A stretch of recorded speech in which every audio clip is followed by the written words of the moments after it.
Say sadhu, sadhu, sadhu. So, dear Dharma practitioners, when it comes to our human life, this spiritual practice has a long history. And always we see the human has a struggle to find the truth and to find the freedom. Why it always the freedom becoming a struggle? It is just not only our inside freedom, and even the outside this conventional world, in this material world, in this social world. Also, freedom is a very expensive word. And our ancestors sacrificed a lot.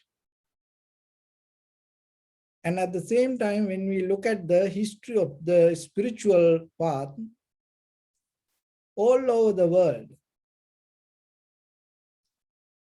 from different directions, many spiritual masters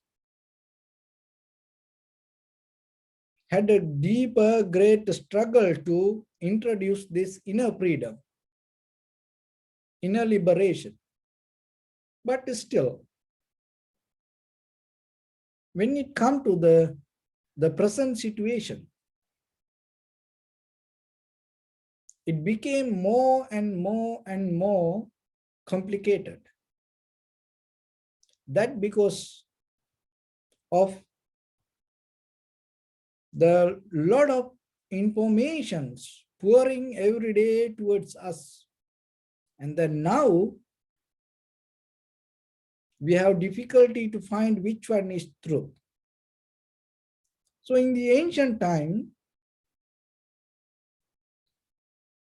the people observe, and whatever available for them, they used to hold with that, and believing that will give the liberation. It may become a kind of like outside this material object or physical object, or sometimes a concept or idea. And now it more and more becoming complicated because people start to create different ideas. As example, if you come with a different idea and start a YouTube channel and saying that whatever that you believe, within another few weeks, and people start to get into that. And in the ancient time also, it's same, kind of like when the books start to introduce to the world, novels, in the kind of like during German revolutions in the history. This all the novels and the stories came to world. And then people start to had a fight with these witches, and they start to look for that.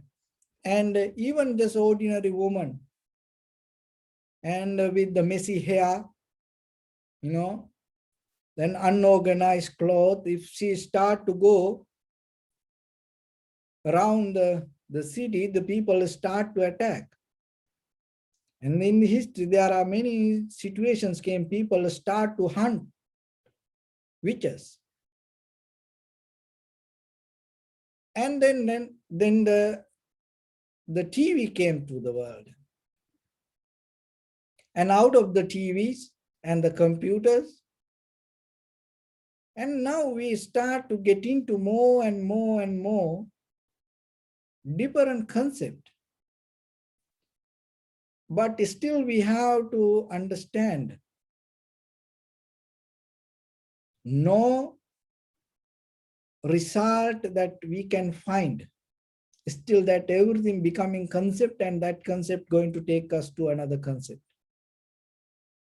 So then it is your responsibility before your time end, what you can gain, what you can understand, how you can transform, where are you going to find your freedom, and how you know it's going to make you free. So those are questions in front of us. And you have to question yourself. That today the thing is, when the information pouring to us, it is just not only the informations. In the ancient time, it's maybe just the information. But today, it's more than that. And through the religions, through the believing system, it always like that. And when the kings used to rule the countries, in that kingdom, that you have to believe whatever the king believe. You have to follow whatever the king follow. You have to respect whatever the king respect.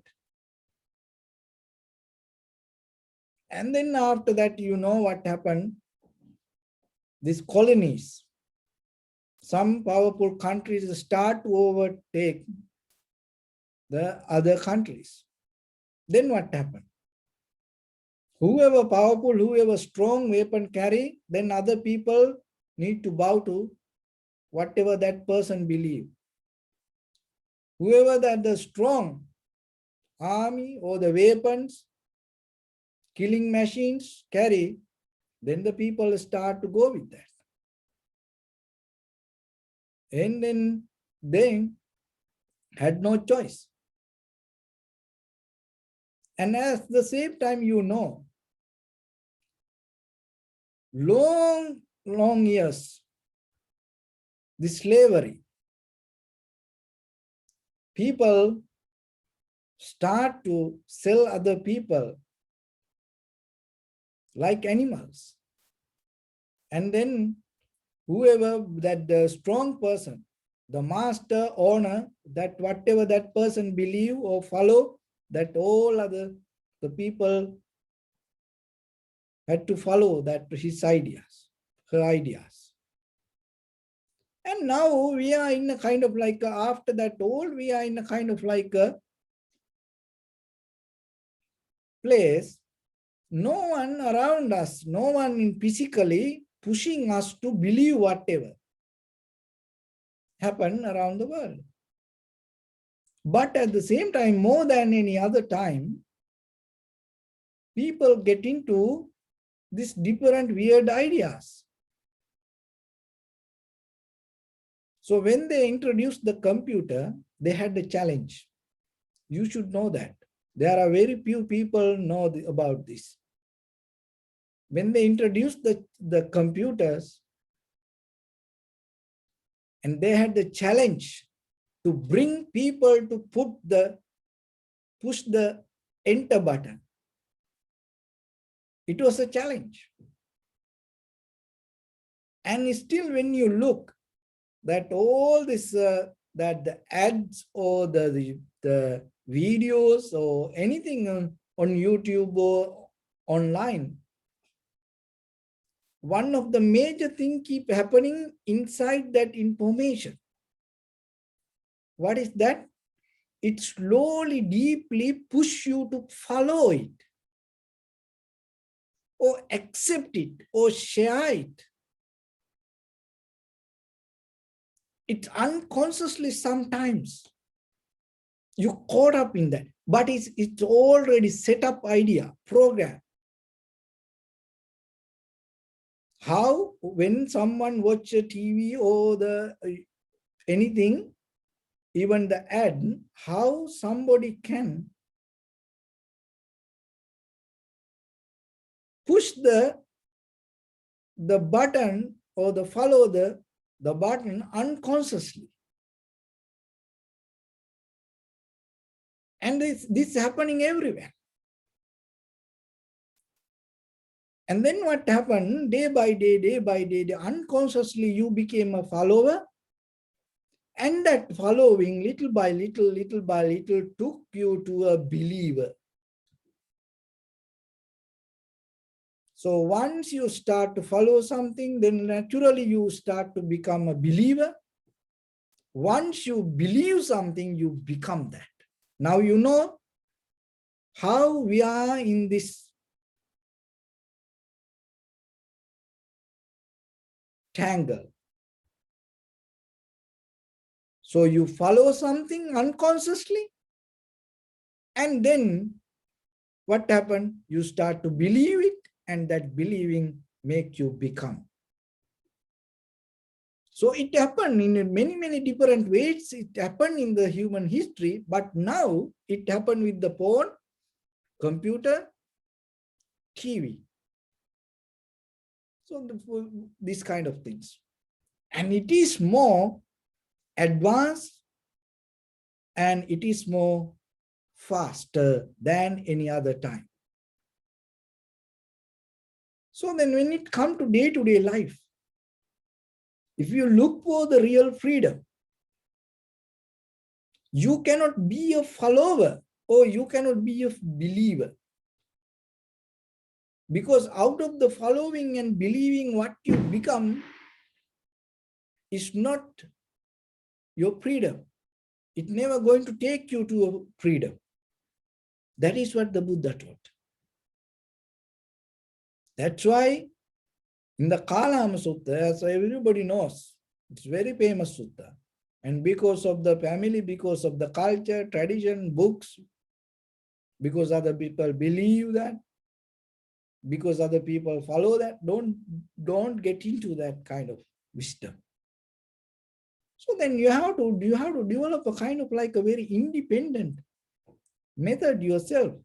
Even though we work as a community of Sangha, our main purpose not to make you a believer or follower, to make you completely free from that all the believing and following. See, that it's our purpose of the community of the Sangha, it's completely different. This method introduced by the Buddha, didn't happen overnight. He had a very real life experience. And as you know, he was a human being. That is the most good thing, that the expensive thing we can appreciate. He was a human being. And he used to talk about the day-to-day things, not the kind of like a beyond our life. No, just the day-to-day activities. And even his Dharma is not something beyond our life. His Dharma used to be related to the flowers, trees, clouds, animals, and whatever you see in day-to-day life. And through that things, the Buddha explained the Dharma. So one time, Buddha and the monks were traveling. And then, as you know, that time, people used to use the arrow, bow and arrow as a weapon. And then there was a iron arrow hit to the ground and stuck there, old one. And the Buddha saw this. And then Buddha said to the venerable monks, Ananda, look at this arrow. It's iron. And people work so hard to make it. And as you know, iron, you have to dig from somewhere and you have to heat it and you have to heat it. You know that you have to spend some time to make bring the iron to an arrow.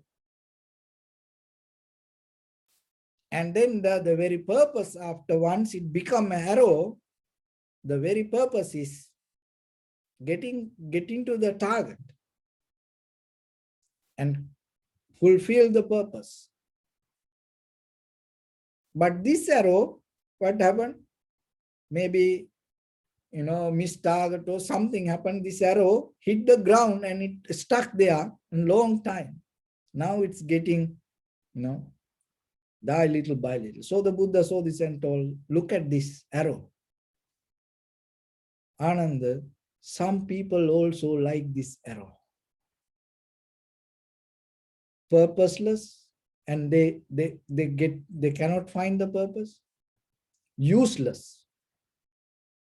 And they are so worth, but still it is worthless. Why? Because they stuck in the mud. Just imagine when you have arrow, if it is stuck in the mud, what's the point? So then you have to remember. So that is how the Buddha used to explain things in day-to-day life. And anybody able to understand it. But to understand there, it's always that had the way to connect to the nature. But today, we slowly disconnecting from that. Even when we say cloud, these young people think this cloud, this computer, this memory, this carry now it called cloud. Then these young people think that is the cloud, because they know that. And whether they cannot see the sky and understand what is the weather. Even it is hot or cold, they just go to the app and click it and see what is the temperature. Because what they feel, their mind is not there. So like that, we always into things now. Now we caught up with the information and we keep following and we keep believing that things and we becoming that things. So then practicing meditation is reversing the pattern, reversing the method, and you come back to your inner, the real time, real moment of experience. So when it comes to that, the very, very important thing that you're going to see, the natural process. And that is something in the outside world we're struggling. And people don't like to accept impermanent. People don't like to accept change. Even in, in this LA, California, and how many people struggling to do the plastic surgery and try to fix their figure. They don't want to accept that whatever is there. And they sometimes they're not happy with themselves and they try to change. And not only the women, and there are a lot of men go to salon every day sometimes. And there are a lot of men also getting makeup. And there are a lot of men also go to do nails. It's like that.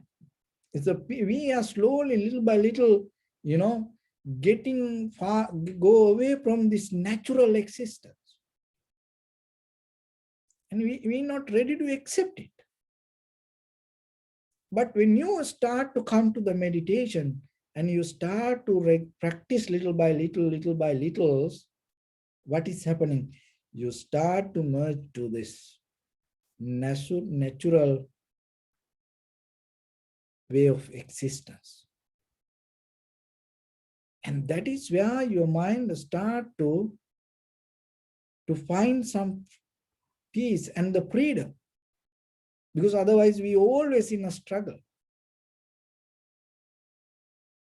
Another thing is that the struggle itself takes us to unsatisfactory nature,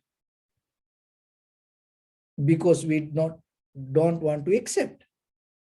Then there is the resistance. And then the whole process becomes suffering. So it is that the suffering doesn't mean it is exists outside and waiting for you and to catch it. No, it's not like that. It is our inner behavior.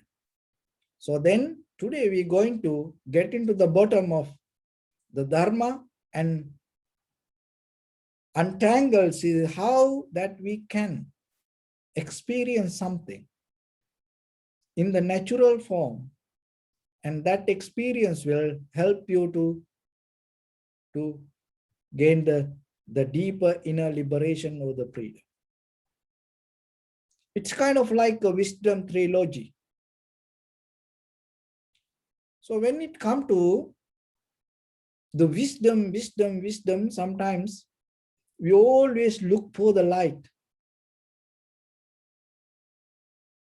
And we kind of like a resisting darkness. It's kind of when it comes to right view. So this is this method is very important. And when it comes to the Vipassana level of understanding, and especially the Buddha's teaching, this is the method that the Dharma explained. So just take a right view. Anything you can put it to 3 baskets, 3 methods, 3 patterns. Even the words, lifestyle, even the meditation. Okay, let's go with the meditation. And meditation, unprofitable meditation. That is one thing. And when it comes to words, unprofitable words, bad words. And view, unprofitable view. Or maybe you can say wrong view.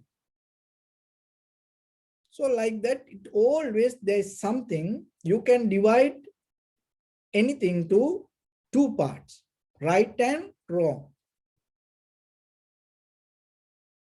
So meditation, right meditation, wrong meditation, profitable meditation, unprofitable meditation. Words, right words, wrong words. Profitable words, unprofitable words. Bodily action,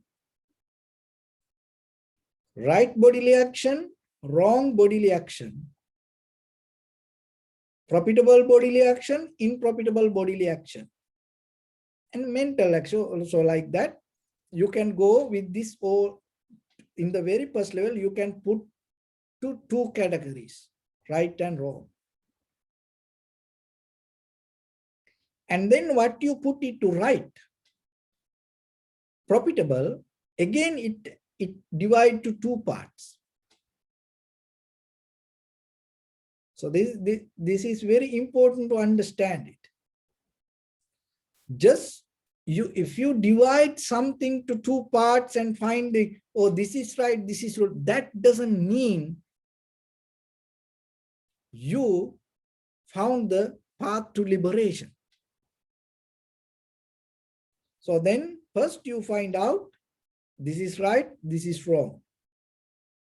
So then what you found out that about the right, that part, again it divides to another 2. Conventional right and eternal right. Conventional and how spiritual way it's going to be right. Any bodily action, in the beginning you can divide to right and wrong, and then what you do, the right part, again it divide to another 2 parts. conventional and eternal, ordinary and spiritual. And verbal action, right and wrong words, and whatever the right words, again, it divides to two parts. Conventional, right, and eternal. Spiritually and ordinary. So the mental action, also it divides right and wrong, and then what you found out as right, mental actions. Again, it divides to another two.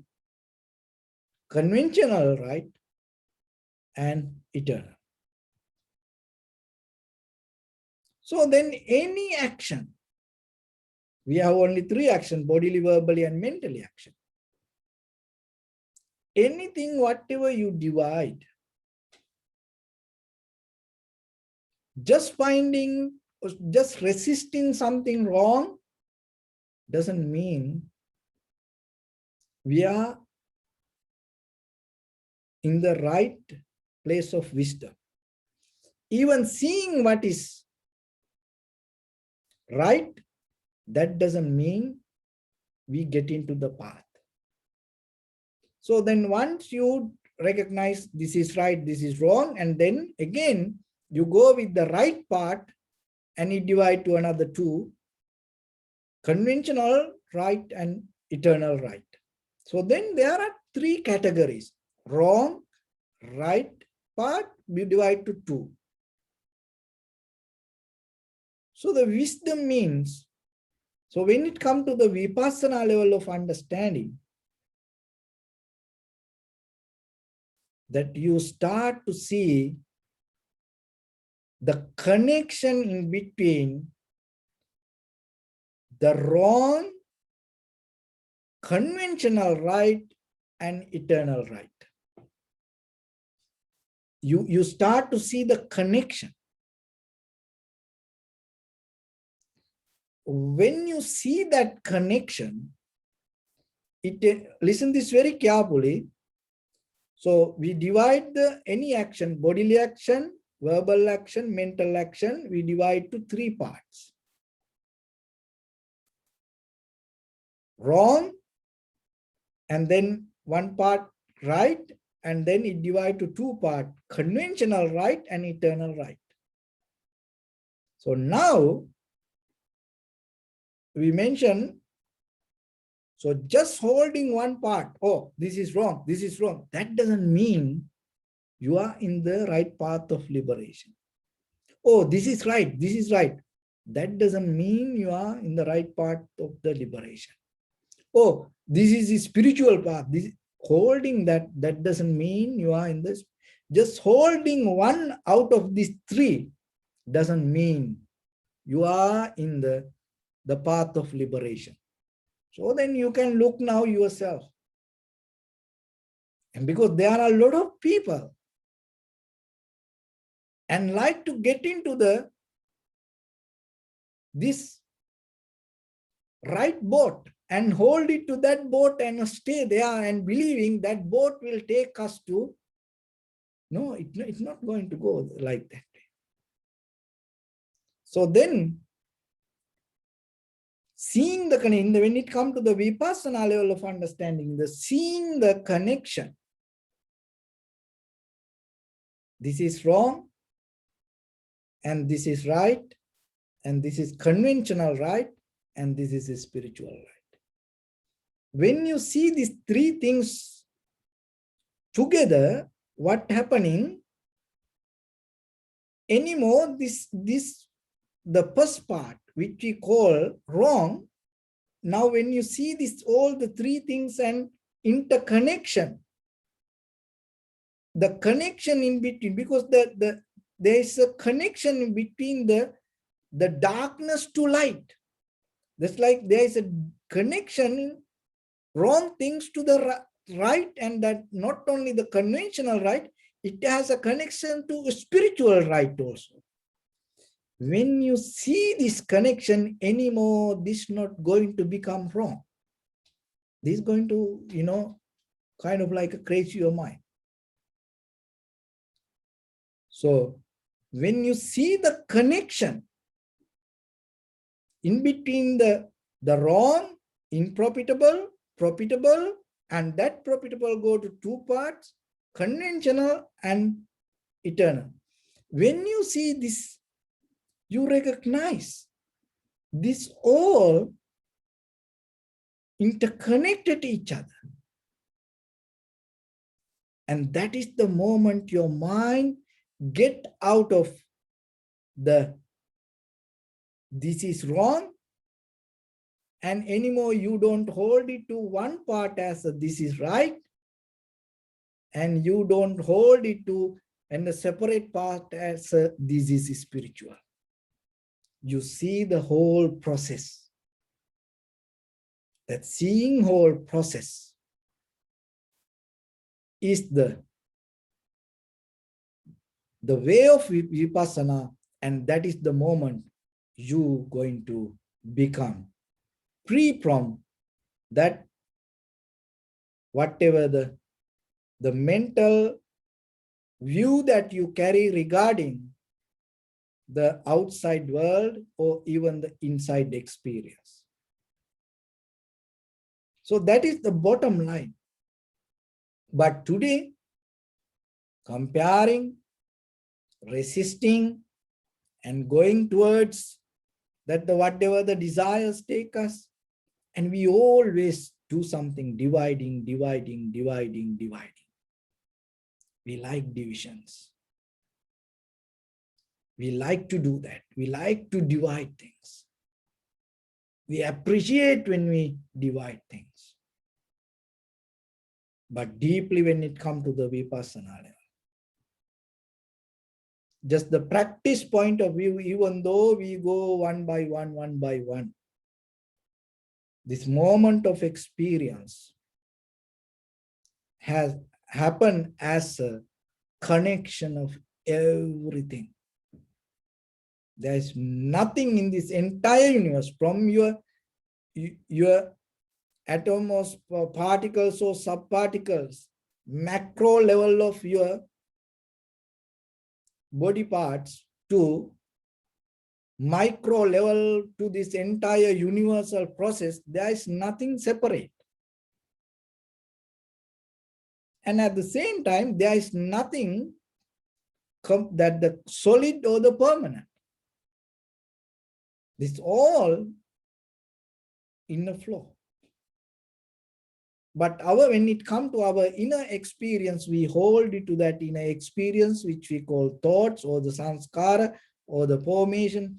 And then we repeat it and we start to build it inside, and we start to follow it, and we start to believe it, and we become it. So then remember, from tomorrow when you see something, if somebody criticizes regarding something or somebody, if somebody try to resist something or somebody, if somebody trying to fight with something or somebody, look yourself, the connection. If you're able to see the connection, that is the day your liberation, your transformation, your freedom, you will find inside you. So with that, I bless upon with this good practice. May all of you be well, happy and peaceful. May no harm come to you. May no difficulties come to you. May no problems come to you. May you also have the patience, courage, understanding, and determination to meet and overcome inevitable difficulties in your life. During this time period, may everyone stay healthy and safe.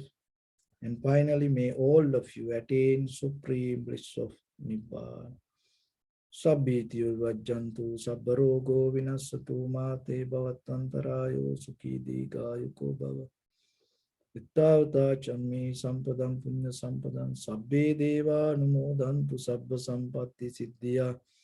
Sabbe bhuta numodantu sabba sampatti siddhya. Sabbe satta numodantu Sabba sampatti siddhya idammi punya kammang asavakkaya vahang hotu sabba dukkha pamucchutu.